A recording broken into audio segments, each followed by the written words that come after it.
সাইয়েদনা আবু বকরের সময় যুদ্ধ হলো, 70 জন হাফেজ সাহাবী ইন্তেকাল করলেন। সাইয়েদনা আবু বকর রাদিয়াল্লাহু তাআলা আনহুকে ডেকে ওমর ফারুক বললেন, ও আবু বকর, এইভাবে হাফেজে কোরআন সাহাবীরা যদি দুনিয়া থেকে বিদায় হয়ে যায়, আল্লাহর কোরআনও তো বিদায় হয়ে যাবে।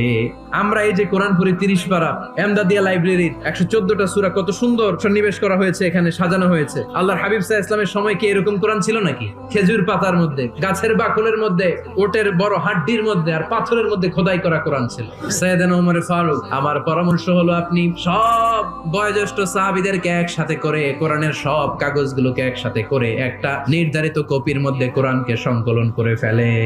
সাইয়েদনা আবু বকর বললেন, যেটা আমার নবী করে না, এটা আমি কেমনে করি? কিন্তু ওমর ফারুক নাছোড়বান্দা বলে না, এটা করলে কোনো খারাপ হবে না, ভালোই হবে। মুসলিম উম্মার জন্য এক জায়গায় কোরআন সন্নিবেশিত থাকবে, আপনি করেন। সাইয়েদনা আবু বকর রাজি হয় না, ওমর ফারুকও ছাড়ে না। ওমর ফারুক বলতে বলতে